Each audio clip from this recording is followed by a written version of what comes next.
आज हम जो पढ़ने वाले हैं वो तख्ती नंबर 6 पढ़ेंगे इंशाल्लाह। कौन सी तख्ती? तख्ती नंबर तख्ती नंबर 6। तख्ती नंबर 4 में हमने, शॉर्ट में लिख रहा हूं, तख्ती नंबर 4 में हमने पढ़ा हरकत, है ना, यानी जबर, जेर और पेश। हाँ, और तख्ती नंबर 5 में हमने पढ़ा, क्या पढ़ा? तनवीन, यानी 2 जबर, 2 जेर और 2 पेश। ये सबक हमने अभी पढ़ा।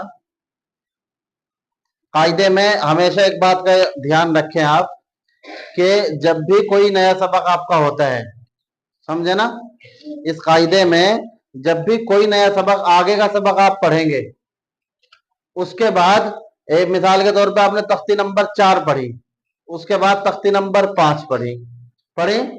अब तख्ती नंबर 5 के बाद आपका नंबर आता है तख्ती नंबर 6 का, यानी कि पीछे हमने जो पढ़ लिया है, अब उसके बाद आगे नई तख्ती जो हम पढ़ते हैं उन सबको एक जगह जमा किया जाता है, यानी उसको बोलते हैं मश्क। समझ रहे हैं? यानी अभी हमने तख्ती नंबर 5 में पढ़ा 2 जबर, 2 जेर, 2 पेश, सिर्फ 2 जबर वाले हर्फ, 2 जेर वाले हर्फ और 2 पेश वाले हर्फ, यही तो पढ़े हैं। तख्ती नंबर 4 में 1 जबर वाला, 1 जेर वाला और 1 पेश वाला पढ़ा है, ऐसे ही है। अब तख्ती नंबर 6 में ये दोनों, समझ रहे हैं, एक हर्फ के ऊपर 1 जबर दे दिया, अगले हर्फ के ऊपर 2 जबर दे दिया। तख्ती नंबर 4 में तो ऐसा नहीं था, पूरी तख्ती 1 जबर 1 जेर 1 पेश वाली थी। तख्ती नंबर 5 में भी पूरी तख्ती 2 जबर 2 जेर 2 पेश वाली थी, ऐसे ही है।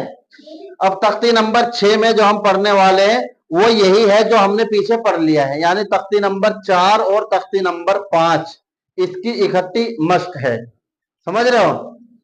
मिसाल के तौर पर आप तमाम बच्चे यहाँ बैठे हुए हैं, मेरे सामने बैठे हैं, सबकी जगह मुतय्यन है, कुछ बच्चे यहाँ बैठे हैं, कुछ बच्चे यहाँ बैठे हैं, कुछ वहां बैठे हैं, कुछ वहां बैठे हैं।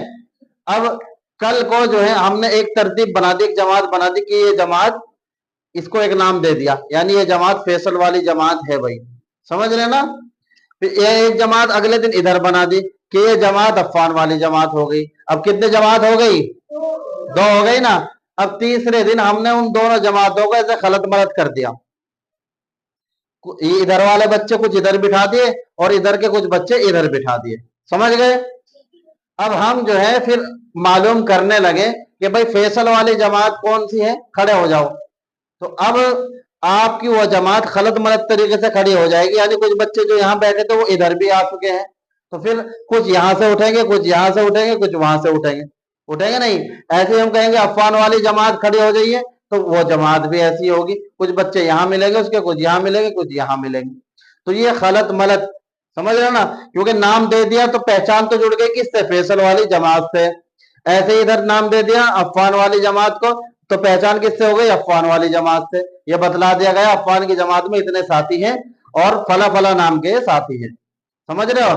अब कहीं भी बिठा लिया जाए, कहीं भी आपको जगह दे दी जाए, आपके साथ में एक टैग लग गया कि ये अफ़ान की जमात का है, समझ रहे हो, और ये फैसल की जमात का है। अब आप जहां भी बैठेंगे आपको कहेंगे हम फैसल की जमात वाले, उठो, खड़े हो जाएंगे नहीं अपनी अपनी जगह पे फौरन। तो यही तरीका यहाँ है। अब तख्ती नंबर 4 में तो 1 जबर 1 जेर 1 पेश को हमने पढ़ा अलग, जैसे हमने कहा कि अफ़ान वाली जमात अलग बिठा दी, तो ऐसे ही तख्ती नंबर 4 को हमने अलग पढ़ा, 1 जबर 1 जेर 1 पेश। ऐसे ही तख्ती नंबर 5 में 2 जबर 2 जेर 2 पेश को अलग तरीके से पढ़ा नहीं, उसमें कोई खलत मलत नहीं था मामला, सिर्फ 2 जबर 2 जेर 2 पेश थे, समझे। जमात से आपको मिसाल में इसलिए दे रहा हूं ताकि आपको समझने में आसानी हो जाए, समझे ना। अब ये आप 2 जमात समझ लो, 1 जबर वाली, 1 जेर वाली, 1 पेश वाली, एक जमात हो गई, और 2 जबर वाली, 2 जेर वाली, 2 पेश वाली एक जमात होगी। अब ये कितनी जमात हुई? 2 हुई ना, यानी 2 चीजें हो गई। अभी 1 जबर वाला, 1 जेर वाला, 1 पेश वाला, 2 जबर वाला, 2 जेर वाला, 2 पेश वाला, 2 चीजें हो गई। अब तख्ती नंबर 6 में हम इनको जो है, अब यहां आ जाओ,